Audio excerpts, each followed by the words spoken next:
अध्याय 125। मैं मुख्य रूप से तुमसे सौदा करना चाहता था। छोटे बच्चे। 1। पहली पंक्ति में खड़े एक मध्यम आयु वर्ग के सज्जन दिख रहे थे।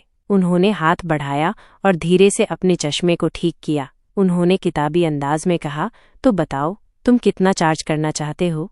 उन्हें कम से कम 1 नंबर तो देना ही चाहिए ताकि सभी योजना बना सकें, वरना यहाँ खड़े होकर चिल्लाना समय की बर्बादी होगी।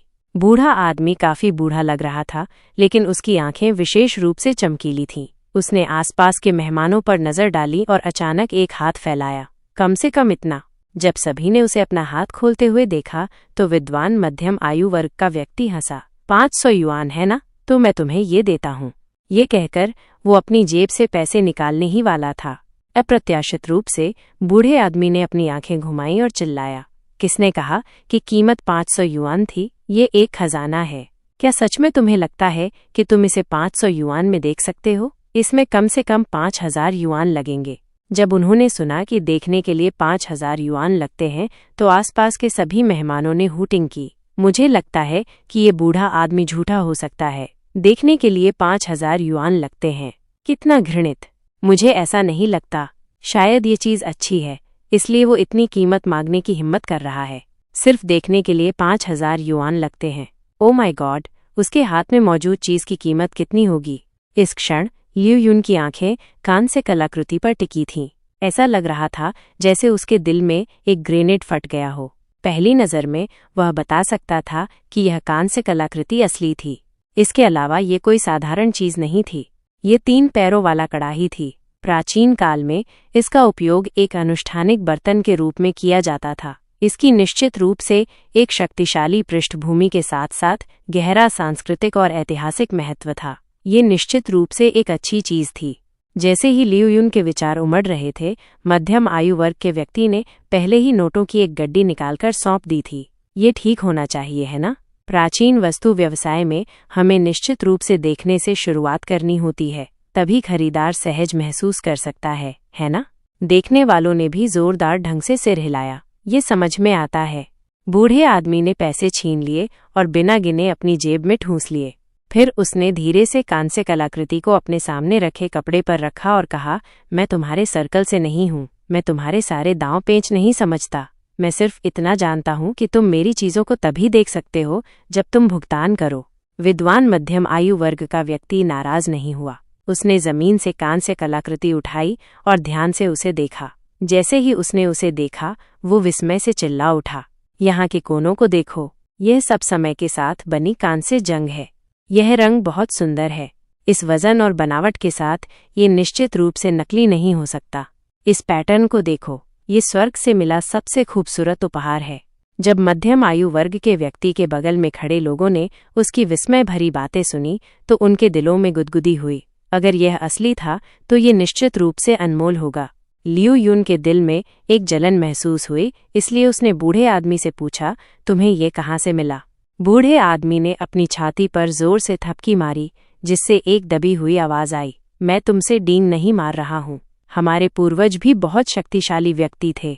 ये वस्तु पीढ़ी दर पीढ़ी हमारे परिवार में चली आ रही है। अगर मेरे बेटे की शादी कराने की बात न होती तो मैं इसे बेचने को तैयार नहीं होता। बूढ़ा आदमी तर्कपूर्ण और निर्दोष तरीके से बोला। लियू युन ने कुछ नहीं कहा, लेकिन उसके दिल में उत्सुकता बढ़ गई। ये बहुत सामान्य था अगर ये उसके पूर्वजों से चला आ रहा था।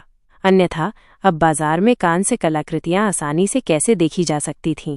उसके पूर्वज ने निश्चित रूप से इस 3 पैरों वाले कड़ाही को इकट्ठा किया होगा, तभी वे सैकड़ों साल बाद इसे बाजार में फिर से देखने के लिए भाग्यशाली थे।